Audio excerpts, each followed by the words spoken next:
ಎಲ್ರಿಗೂ ನಮಸ್ಕಾರ. I am Abhishek and I am back with another video in the series of NABARD Grade A exam preparation.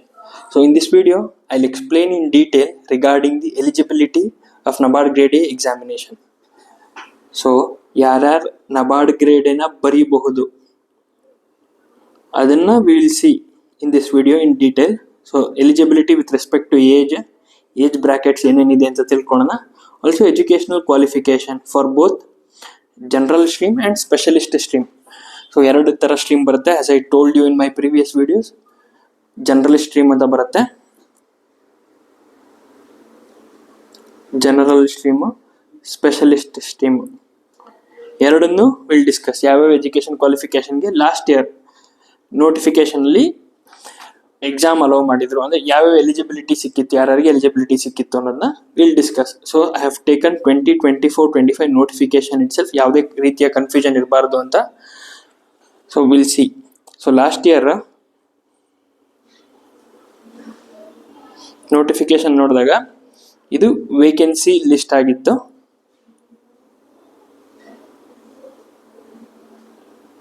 So total vacancies was 102 last year. So 2023 compare ಮಾಡಿಕೊಂಡ್ರೆ it was slight lesser. 2023 it was around 153-154. 2024 ಅಲ್ಲಿ 102. So ಯಾವ್ಯಾವ ಸ್ಟ್ರೀಮ್ನವ್ರಿಗೆ exam ಬರೆಯಕ್ಕೆ ಬಿಟ್ಟಿದ್ರು, ಅಂದರೆ ಯಾವ್ಯಾವ ಸ್ಟ್ರೀಮಲ್ಲಿ notification ಕಾಲ್ ಆಗಿತ್ತು ಅಂತ ನೋಡಿದಾಗ, so first and most important stream where most of us complete ಇದು ಜನರಲಿಸ್ಟ್ ಸ್ಟ್ರೀಮು. ಸೊ 50 ಪೋಸ್ಟ್ ಇತ್ತು ಜನರಲಿಸ್ಟ್ ಸ್ಟ್ರೀಮಲ್ಲಿ. Most of the graduates with above 60% in their graduation, ಎಲ್ಲ ಡಿಗ್ರಿ ಗ್ರಾಜ್ಯುಯೇಟ್ಸ್ ಈ ಎಕ್ಸಾಮ್ನ ಬರೀಬೋದು ಜನರಲಿಸ್ಟ್ ಸ್ಟ್ರೀಮ್. ಸೊ ಇದು one of the biggest player in NABARD Grade A. ಪ್ರತಿ ವರ್ಷ ಯಾವ ಸ್ಪೆಷಲಿಸ್ಟ್ ಸ್ಟ್ರೀಮಲ್ಲೂ ಎಕ್ಸಾಮ್ ನೋಟಿಫೈ ಆಗುತ್ತೋ ಇಲ್ವೋ, ವೇಕೆನ್ಸೀಸ್ ನೋಟಿಫೈ ಆಗುತ್ತೋ ಇಲ್ವೋ, ಜನರಲಿಸ್ಟ್ ಸ್ಟ್ರೀಮಲ್ಲಿ ಮಾತ್ರ 100% ಆಗೇ ಆಗುತ್ತೆ. So because NABARD as an organisation is run by generalist stream aspirants. ಅಂದರೆ most of them who are working are generalist stream, who are from generalist stream. So apart from generalist stream ಯಾವ್ದಾವ streams ಇದೆ, ಯಾರಿಗೆ exam ಸಿಗುತ್ತೆ ಅಂದರೆ chartered ಅಕೌಂಟೆಂಟ್ಗಿರುತ್ತೆ, finance stream ಅವ್ರಿಗಿರುತ್ತೆ, computer and information technology, so mostly bachelor of engineering in computer science ಅವರಿಗಿರುತ್ತೆ. Agriculture stream, agriculture ಅವ್ರಿಗೆ specialist ಸ್ಟ್ರೀಮಲ್ಲಿ ಕೂಡ ಆಪ್ಷನ್ ಇರುತ್ತೆ. ಅನಿಮಲ್ ಹಸ್ಬೆಂಡ್ರಿ, ಅದೇ ವೆಟರ್ನರಿ ಸೈನ್ಸಸ್ ಓದಿರೋರಿಗೆ, ಫಿಶರೀಸ್ ಓದಿರೋರಿಗೆ, food processing in BTech food processing ಓದಿರ್ತಾರಲ್ಲ ಅವರಿಗೆ, BSc ಅವರ ಫಾರೆಸ್ಟ್ರಿ, MSc ಫಾರೆಸ್ಟ್ರಿ ಅವ್ರಿಗೆ, ಪ್ಲಾಂಟೇಶನ್ ಹಾರ್ಟಿಕಲ್ಚರ್ ಸೈನ್ಸ್ ಓದಿರೋರಿಗೆ, ಜಿಯೋ ಇನ್ಫಾರ್ಮ್ಯಾಟಿಕ್ಸ್ ಓದಿರೋರಿಗೆ, ಡೆವಲಪ್ಮೆಂಟ್ ಮ್ಯಾನೇಜ್ಮೆಂಟ್, ಸ್ಟ್ಯಾಟಿಸ್ಟಿಕ್ಸ್ ಓದಿರೋರಿಗೆ, even for engineering graduates, civil ಇಂಜಿನಿಯರಿಂಗಿಗೆ ವೇಕೆನ್ಸೀಸ್ ಕಾಲ್ ಆಗಿದೆ ನೋಡಿ, 3 ವೇಕೆನ್ಸೀಸ್ ಇದೆ. ಎಲೆಕ್ಟ್ರಿಕಲ್ ಇಂಜಿನಿಯರಿಂಗ್ ಅವ್ರಿಗಿದೆ, ಎನ್ವೈರನ್ಮೆಂಟಲ್ ಇಂಜಿನಿಯರಿಂಗ್ ಸೈನ್ಸ್ 2 ವೇಕೆನ್ಸಿ ಇದೆ, ಹ್ಯೂಮನ್ ರಿಸೋರ್ಸ್ ಮ್ಯಾನೇಜ್ಮೆಂಟ್ 2 ಇದೆ. ಸೊ ಇದು IT ಸ್ಟ್ರೀಮ್ ಅಂತಾನೆ ಕರೀತಾರೆ, computer and information technology. Usually ಪ್ರತಿ ವರ್ಷ ಈ ವೇಕೆನ್ಸೀಸ್ ಕೂಡ ಬರ್ತಾನೆ ಇರುತ್ತೆ. IT ಸ್ಟ್ರೀಮ್ ಅವ್ರಿಗೆ ಜಾಸ್ತಿ ಇರುತ್ತೆ compared to other engineering streams. So ಈ ಎಲ್ಲ ಸ್ಟ್ರೀಮ್ಸ್ ಎಕ್ಸೆಪ್ಟ್ ಫಾರ್ ಜನರಲ್, ಈ ಎಲ್ಲ ಸ್ಟ್ರೀಮ್ಸ್ ಸ್ಪೆಷಲಿಸ್ಟ್ ಸ್ಟ್ರೀಮ್ಸ್ ಆಗಿರುತ್ತೆ. ಇದು generalist stream. So this is the basic idea with respect to the eligibility. So ಕೆಳಗೆ ಬಂದಾಗ ಸ್ಪೆಸಿಫಿಕ್ ಎಜುಕೇಷನಲ್ ಕ್ವಾಲಿಫಿಕೇಶನ್ಸ್ನ ನೋಡೋಣ. So with respect to generalist stream ಅಂತಾನೆ ಬಂದಾಗ, ಒಂದು ನಿಮಿಷ, ಎಜುಕೇಷನಲ್ ಕ್ವಾಲಿಫಿಕೇಶನ್ ಎಲಿಜಿಬಿಲಿಟಿ ಕ್ರೈಟೀರಿಯಾ ಅದನ್ನೇ ಚೆಕ್ ಮಾಡೋಣ. So with respect to generalist stream, so majority of us, most of us will fall under this stream. ಯಾಕೆಂದರೆ ಇದ್ರಲ್ಲಿ ಬೇಕಾಗಿರೋದು bachelor degree in any subject from any recognized university or institution with minimum 60% marks, ಅಥವಾ SC ST PWD ಅಪ್ಲಿಕೆಂಟ್ಸ್ಗೆ 55% in aggregate.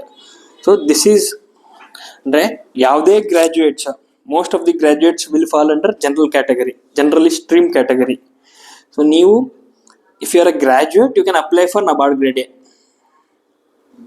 Graduation is sufficient. Any graduation with 60% marks or 55% marks for other categories is more than sufficient to apply for this exam in general stream. So ನೀವು previously ನೋಡಿದಾಗ general stream had almost 50% of the vacancies. So ಇದು biggest chunk ನ carry ಮಾಡುತ್ತೆ with respect to NABARD Grade A. So apart from that ಬೇರೆ ಬೇರೆ streams ನಾನು check ಮಾಡಿದಾಗ chartered accountant,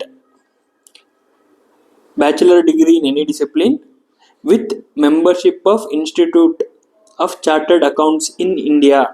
so membership of ICAI must have been obtained before, ಅಂದರೆ cut off date ಕೂಡ ಇರುತ್ತೆ. ಏಜ್ ಬಂದಾಗ ಕಟ್ ಆಫ್ ಡೇಟ್ನ ಏನೋ ಸ್ವಲ್ಪ ಡೀಟೇಲ್ ಆಗಿ ಡಿಸ್ಕಸ್ ಮಾಡಿದ್ದೀನಿ. ಸೊ ಅಗೇನ್ ಫೈನಾನ್ಸ್ ಅಂತ ಬಂದಾಗ bachelor in business administration, finance banking, bachelor of management science ಅನ್ಸುತ್ತೆ, BMS, sorry I don't know the exact full form. So again computer science ಅಥವಾ information technology ಇಂದ IT stream ಅಲ್ಲಿ ಬಂದಾಗ IT stream, 4-year engineering degree technology, degree in computer science engineering, information technology, electronics and telecommunication, electronics and communication, electronics and instrumentation, data science, machine learning, artificial intelligence with 55% aggregate. So post graduates in similar fields ಕೂಡ eligible ಇರ್ತಾರೆ. So with respect to IT stream. Again if we look at the agriculture specialist ಅಲ್ಲಿ ಒಂದು post ಇತ್ತು last year. If you see it, bachelor degree in agriculture, recognized university, or 2 years full time post graduation degree in agriculture, soil science or agronomy with a minimum 55% marks aggregate from the university. So bachelor degree in agriculture from any recognized university is more than sufficient to write or apply in agriculture stream. Again same goes with animal husbandry, bachelor degree in veterinary science to animal husbandry is more than sufficient. If you look at fisheries, bachelor degree in fishery sciences, again same goes with all other specialist stream. ಆ course specialist ಸ್ಟ್ರೀಮ್ಗಳಿಗೆ ಆ degree ಗ್ರಾಜುಯೇಟ್ಸ್ನ prefer ಮಾಡ್ತಾರೆ. So if you look at food processing, bachelor degree in food processing, food technology, dairy technology from a recognised university. Forestry ಅಂತ ಬಂದಾಗ bachelor degree in forestry with 60%, 55%. Plantation ಅಷ್ಟೇ. If you have bachelor degree in horticulture ಅಲ್ಲಿ ನೀವು bachelor degree ತಗೊಂಡಿದ್ರೆ you are eligible to apply and write this exam in horticulture stream. Same goes with geo informatics. So development management ಅಂತ ಬಂದಾಗ bachelor degree in social work, rural development, rural management, development studies, development management, development administration, economic and development economics from a recognised university. ಈ ಎಲ್ಲ ಸ್ಟ್ರೀಮ್ಗಳಲ್ಲಿ ನೀವು ಡಿಗ್ರಿನ ಹೊಂದಿದ್ರೆ you can apply in development management stream. Again with statistics ಅಲ್ಲಿ ಬಂದಾಗ with respect to statistics ಅಲ್ಲಿ ಅಥವಾ mathematical statistics, mathematical economics, econometrics, statistics and informatics, applied statistics, informatics from a recognised university. So statistics ಅಲ್ಲಿ ನೀವು apply ಮಾಡ್ಬೇಕಂದ್ರೆ ಈ ಯಾವ್ದಾದ್ರು ಒಂದರಲ್ಲಿ you should have a bachelor degree. Civil engineering ಅಂತ ಬಂದಾಗ bachelor degree in civil engineering. Electrical engineering ಅಂತ ಬಂದಾಗ bachelor degree in electrical engineering, electrical and electronics engineering. Environmental engineering ಅಥವಾ ಸೈನ್ಸಸ್ ಅಂತ ಬಂದಾಗ bachelor degree in environmental engineering ಅಥವಾ environmental science from a recognised university. Human resource management ಅನ್ನು HRM department ಇದು. So bachelor degree in any recognised university and it is not R, ನೋಡ್ಬೇಕು ನೀವು ಇಲ್ಲಿ clear ಆಗಿದೆ, and 2 years full time post graduate degree or diploma in personal management, industrial relations, human resource development, labor law. ಇಲ್ಲಿ 2 years of post graduation ಕೂಡ ಬೇಕಾಗುತ್ತೆ human resource management ಅಲ್ಲಿ. ರಾಜಭಾಷಾ ಅಂತ ಬಂದಾಗ bachelor degree from a recognised university in English or Hindi medium with Hindi and English as a compulsory or elective subject with minimum 60% marks. So assistant manager ಗ್ರೇಡಿಯಲ್ಲಿ ರಾಜಭಾಷಾ ಅಂತ ಬರುತ್ತೆ, ಒಂದು RDBS ಅಂತ ಬರುತ್ತೆ. ರೂರಲ್ ಡೆವಲಪ್ಮೆಂಟ್ ಬ್ಯಾಂಕಿಂಗ್ ಸರ್ವಿಸ್ ಅಂತ ಉಳಿದಿದ್ದೆಲ್ಲ ಅದಕ್ಕೆ ಹೋಗುತ್ತೆ. ಅಸಿಸ್ಟೆಂಟ್ ಮ್ಯಾನೇಜರ್ ಗ್ರೇಡಿಯ ರಾಜಭಾಷಾ ಅಂತ ಬಂದಾಗ with respect to language Hindi ಅಥವಾ ಇಂಗ್ಲೀಷ್ ಕಂಪಲ್ಸರಿ ಸಬ್ಜೆಕ್ಟ್ ಓದಿದ್ರೆ ಅವರಿಗೆ ಸಿಗುತ್ತೆ. They can apply in this stream. So with respect to educational qualification ನಾವು ನೋಡಿದ್ವಿ ಎಲಿಜಿಬಿಲಿಟಿ ಯಾರ್ಯಾರಿಗಿದೆ. So mostly 2 types of eligibility with respect to education qualification, as I told you earlier. One is generalist, ಇಲ್ಲಿ ಎಲ್ಲರೂ ಬರಿಬೋದು. Second thing is specialist. So ಇಲ್ಲಿ ಆ specific graduation streams ಅವ್ರು ಮಾತ್ರ ಆ ಎಕ್ಸಾಮ್ ಬರೆಯೋಕ್ಕಾಗತ್ತೆ. ಸೊ ಜನರಲಿಸ್ಟ್ ಯೂಶಲಿ ಪ್ರತಿ ವರ್ಷ ಬಂದೇ ಬರುತ್ತೆ, there is no doubt in this.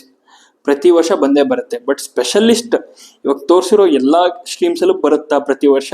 That you have to wait till notification ಬರೋ ತನಕ ಯಾವ್ಯಾವ ಸ್ಪೆಷಲಿಸ್ಟ್ ಸ್ಟ್ರೀಮ್ ಕರೆದಿದ್ದಾರೆ, ರಿಕ್ವೈರ್ಮೆಂಟ್ ಯಾವುದ್ರಲ್ಲಿದೆ, ಎಷ್ಟು ವೇಕೆನ್ಸೀಸ್ ಇದೆ with respect to specialist stream. ಈಗ for example last year forestry seat ಇದೆ.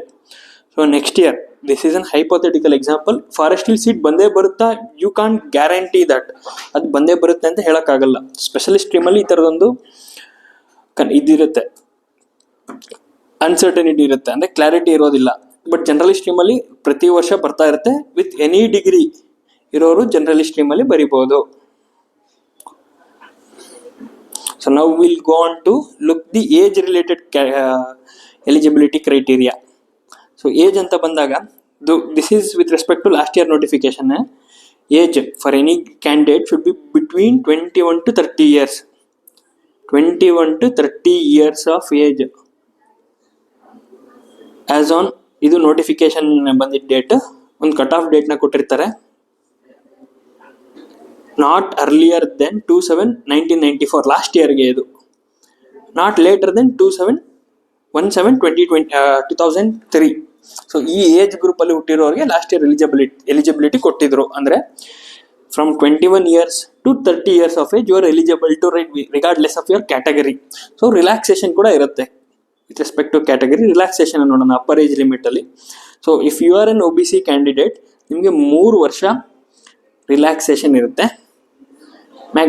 OBC ಅವರಿಗೆ. ಸೊ 5 ವರ್ಷ ರಿಲ್ಯಾಕ್ಸೇಷನ್ ಇರುತ್ತೆ ಯಾರಿಗೆ? If you are SC ST ಮತ್ತು ex service man, emergency commissioned officers, short service commissioned officers ಇದ್ರೆ, children from family members of the victim died in 1984 rights.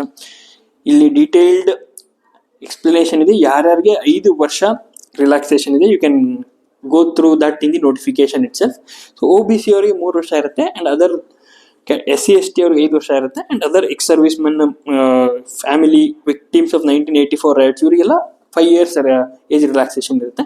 Also 10 years for physically disabled candidates ಇರುತ್ತೆ ಜನರಲಲ್ಲಿ, 13 years for physically disabled candidates OBCಯಲ್ಲಿ, 15 years for SC ST applicants. So this is with respect to the age relaxation that are available in NABARD grade A. ಈಗ ಈ age group ಅವ್ರು NABARD ಬರೀ usual general ಅಂತ consider ಮಾಡಿದಾಗ 21 to 30 years of age ಅವ್ರು ಬರೀಬೋದು. There are certain relaxations. ಪ್ರತಿಯೊಂದು ಎಕ್ಸಾಮ್ಸಲ್ಲಿ ರಿಲ್ಯಾಕ್ಸೇಷನ್ ಕೊಡ್ತಾರೆ. ಸೊ ಅಗೇನ್ ಈ ಎಕ್ಸಾಮಲ್ಲಿ ಕೂಡ ಆ ಥರ ರಿಲ್ಯಾಕ್ಸೇಷನ್ ಇದೆ based on their own criteria. So this is with respect to eligibility. ಯಾರ್ಯಾರು ಎಕ್ಸಾಮ್ನ ಬರಿಬೋದು ಅನ್ನೋದ್ರ ಬಗ್ಗೆ ಬ್ರೀಫ್ ಆಗಿ ನೋಡಿದ್ವಿ. With respect to educational qualification and with respect to age. So I thought ನಿಮಗೆ ಒಂದು ಕ್ಲಿಯರ್ ಅಂಡರ್ಸ್ಟ್ಯಾಂಡಿಂಗ್ ಬಂದಿದೆ ವಿತ್ ರೆಸ್ಪೆಕ್ಟ್ ಟು ಎಲಿಜಿಬಿಲಿಟಿ, ಯಾರು ಬರಿಬೋದು ಯಾರು ಬರೆಯೋಕ್ಕಾಗಲ್ಲ ಅಂತ. ಸೊ ನಾವು ನೆಕ್ಸ್ಟ್ ವಿಡಿಯೋದಲ್ಲಿ I will discuss in detail about the exam pattern. So ಇದು 3 tier ಎಕ್ಸಾಮ್ ಆಗಿರೋದ್ರಿಂದ ಎಕ್ಸಾಮ್ ಪ್ಯಾಟ್ರನ್ ಏನು ಅಂತ we will discuss in detail. ಪ್ರಿಲಿಮ್ಸಲ್ಲಿ ಏನೇನು ಬರುತ್ತೆ, ಮೇನ್ಸಲ್ಲಿ ಏನೇನು ಬರುತ್ತೆ, interviews very subjective. So will discuss in detail ಏನೇನಿದೆ ಏನೇನಿಲ್ಲ ಅಂತ. ಈ ಸೀರೀಸ್ ಹೀಗೆ ಕಂಟಿನ್ಯೂ ಆಗುತ್ತೆ. So kindly like and subscribe ಇನ್ವೈಸ್ YouTube channel for more such videos with respect to NABARD grade A. Also, if you have any doubts with respect to NABARD grade A preparation, you can comment it down. We will definitely answer those queries. Thank you so much for joining. Have a good day.